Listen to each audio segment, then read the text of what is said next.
Welcome everyone. This morning we are pleased to be speaking with Tammy Strobel from Rowdy Kittens. Tammy, thank you so much for joining us here with the Celebrate Life Summit. Yeah, thanks for having me. We're very excited to share your thoughts and ideas about simple living with our group. Yeah, for sure. Yeah, it's a great project. Thank you. Tammy, what made you start your Rowdy Kittens blog?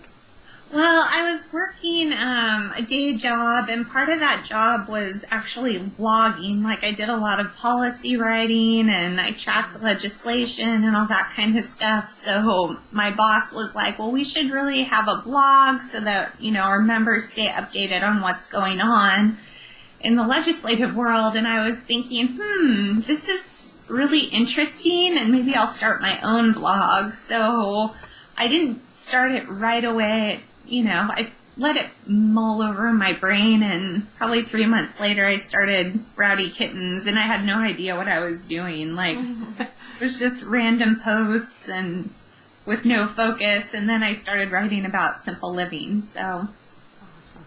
Great. The Celebrate Life Summit is about learning to live simply.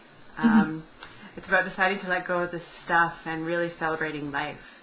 Have you always been a minimalist? Oh, no. No, not at all.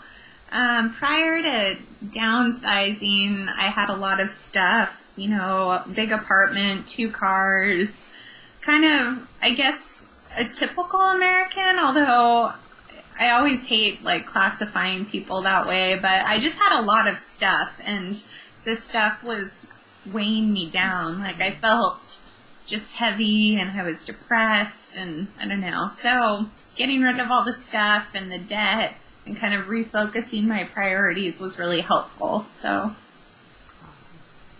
You recently built your tiny house. Can you tell us more about the changes you've gone through to live with less and live in such a small space? Sure. Well, I didn't build it. We hired someone to build it. My friend Dee Williams designed the house, and then her business partner Katie Anderson actually built it, and it's really cute. So we started giving away our stuff and kind of refocusing our lives 6 years ago. So it's been a long process. We didn't just get rid of all our stuff and move into a super tiny house. It was basically a lot of baby steps along the way. So we started in a 2-bedroom apartment, and then we went to a 1-bedroom, and then a smaller studio, and then an even smaller studio, to now the tiny house. So I think for people who are, trying to pare down, taking those tiny steps is less overwhelming. At least it was for us when we were going through the process. And I don't know if I even answered your question. I started kind of rambling a little. No, that's good. Okay. A lot of people think that living with less and in a tiny little house like that means having less fun. What would you say to these people? Oh, I don't agree. I've never been happier, and we have a lot of fun. I think, of course, not everyone wants to live in a tiny house, and that's totally okay. I think it's important for people to really evaluate what their lifestyle is and what fits for them. But for me, living with less, even when I was in an apartment, it was a lot of fun. We have more time now to do cool things. In the summer, we go bike camping on the weekend. I have a lot of flexibility in my time because I work for myself. And in not so good news, my dad had a stroke a few weeks ago, which really sucks, but he's getting better. But I was able to just drop everything and go be with my family. And if I had still been working my traditional day job, that would have been a lot harder for me to do, because I would have had a lot of bills and just compounding factors. So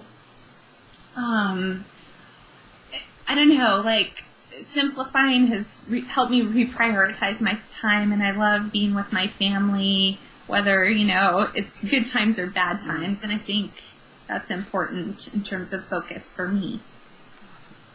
What's your number one piece of advice if people want to get started with living with less?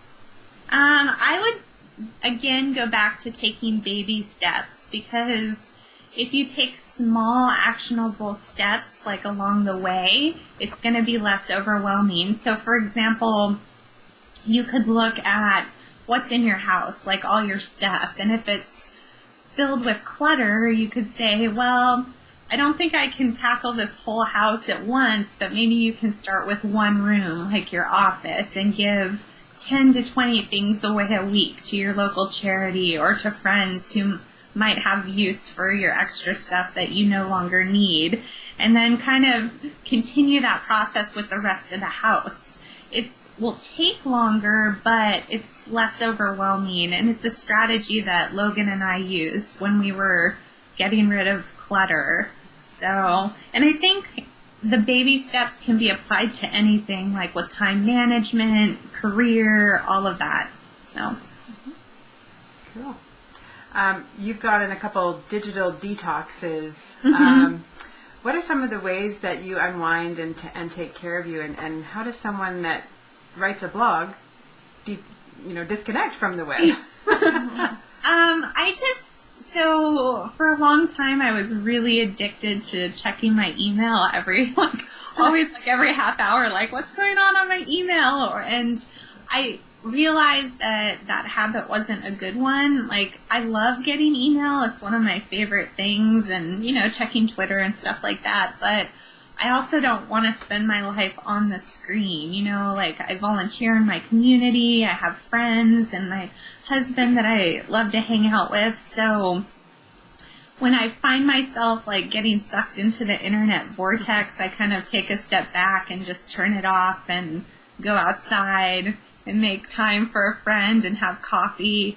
Because while online interactions are valuable and can foster a lot of great connections, I think it's important to be really present with the people who are close to you, like in your community.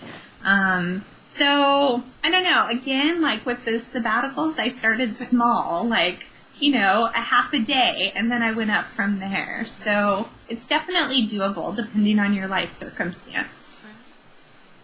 Your book is called Smalltopia. Can you tell us more about that book? Sure.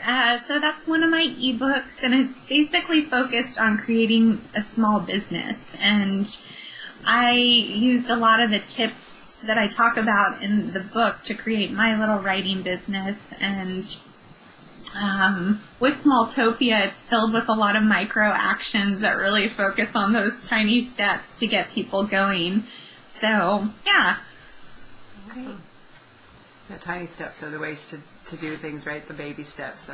You can accomplish anything if you just one step at a time, right? Yeah, awesome. For me personally, I get really overwhelmed when I'm making any kind of change. So if I'm able to break that thing down, it's less overwhelming, and I'm more apt to follow through because I'm incorporating that change kind of over the long run versus dropping everything and going full throttle and then dropping the project in a month or something. So, cool.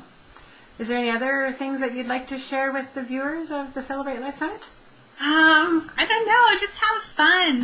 Take it one step at a time, and if you're decluttering or in the process of changing jobs, I would just say, don't be hard on yourself if it takes longer than you expect. I think sometimes making positive changes in your life can take longer than you think it will, and that's okay.